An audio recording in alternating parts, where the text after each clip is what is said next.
49 అంటే సంతానం, 49 అంటే సంతోషం. 39 ఆంధ్రప్రదేశ్ తెలంగాణ.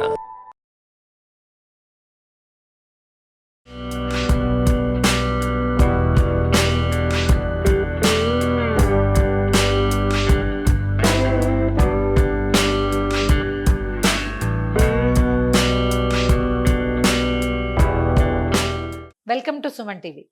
శీతాకాలం మొదలైపోయింది. మెల్లిగా రాత్రిపూట ఏదైనా చిన్న గిన్నెడు చారు పెట్టుకుని వేడివేడి అన్నం తింటే హాయిగా ఉంటుంది అనిపిస్తుంది.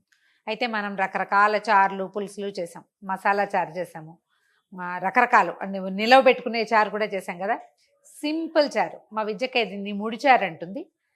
ఒక పుస్తకంలో చూసాను గొడ్డు చారు అని కూడా అంటారు. ఇందులో టమాటాలు లేవు, వెల్లుల్లిపాయలు లేవు, చాలా సింపుల్ చింతపండు చారు.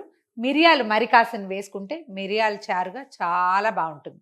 మిరియాల చారు చేసేటప్పుడు అందులో టమాటాలు వేసిన సబ్సైడ్ అయిపోతుంది రుచి. అందులో వెల్లుల్లిపాయలు వేసినా మిరియాల ఘాటు తగలనే తగలదు. ఒట్టి తిరగమాతతోటి సింపుల్ రసము, మా భాషలో దీన్ని చారు అనే అంటాం. చారు చేసి చూపిస్తాను. 10 నిమిషాల పని. పొయ్యి మీద పడేస్తే మీరు బియ్యం గడికి తెచ్చే లోపల ఇది తయారైపోతుంది. హాయిగా ఉంటుంది, పిల్లలకి తినడానికి బాగుంటుంది, పెద్దవాళ్ళకి హాయిగా ఉంటుంది. జలుబు చేసినా, చల్లగా ఉన్నా, విసుగ్గా ఏమి తినబుద్ధి కాకపోయినా కూడా హాయిగా ఉంటుంది తినడానికి. చూద్దాం. ఓ గిన్నె పెట్టడం, మనకి ఎంత కావాలో అన్ని నీళ్ళు పోసుకోవటం. ఇంట్లో సరిపడా అంటే ఒకవేళ మనకి ఈ గిన్నె మనం ఒక 5-6 నలుగురు ఉన్నాం ఈజీగా అనుకోండి. దానికి అప్పుడు ఏం చేయాలి, ఒక నిమ్మకాయ ఎంత కనపడుతుంది కదా, నిమ్మకాయ ఎంత చింతపండు. ఇందులో మళ్ళీ దీంట్లో ఏమైనా తీసేయటాలు దాన్ని నానబెట్టటాలు ఏమీ లేవు. ఇది ఇందులో మగ్గిపోతుంది, ఉడికిపోతుంది అంతే అనమాట. చారులో అది వేసేద్దాం. ఓ చిటికెడు పసుపు, దీనికి సరిపడా ఉప్పు, తర్వాత కరివేపాకు ఒక రెమ్మ తుంచి కొంచెం కాస్త నలిపి వేయండి. నేను చింతపండు కడక్కండా వేశాను, కానీ సాధారణంగా ఆ పని చేయను. ఇవాళ కొంచెం తొందరలో చేసా. కడిగి వేసుకుంటే మంచిది.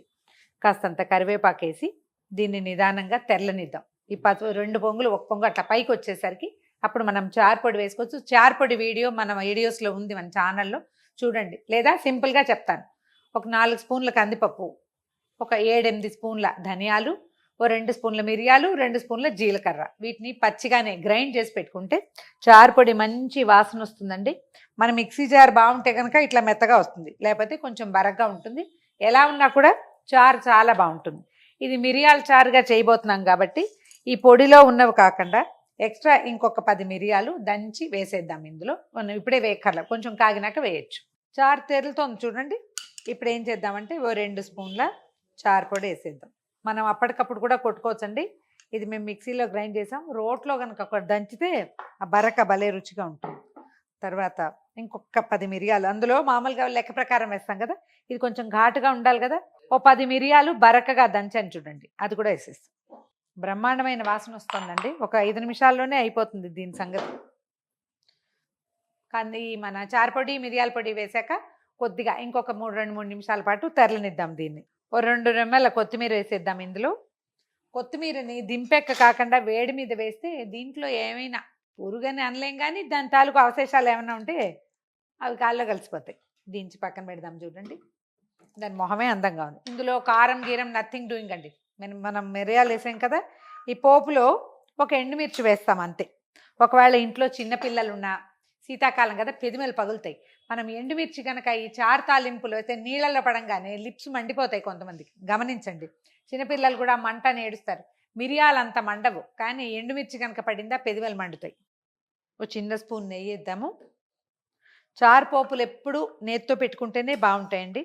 మీ దగ్గర బ్రహ్మాండమైన ఇనప గరిటెలు ఏమైనా ఉంటే వాటితో పెట్టండి, చాలా ఎక్సలెంట్గా ఉంటుంది. ఆరోగ్యానికి కూడా మంచిదట. 4 మెంతి గింజలు,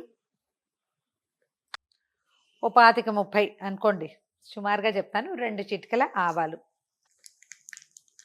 ఓ చిన్న స్పూన్ జీలకర్ర వేయండి. ఓ 2 ఎండుమిర్చి వేద్దాము.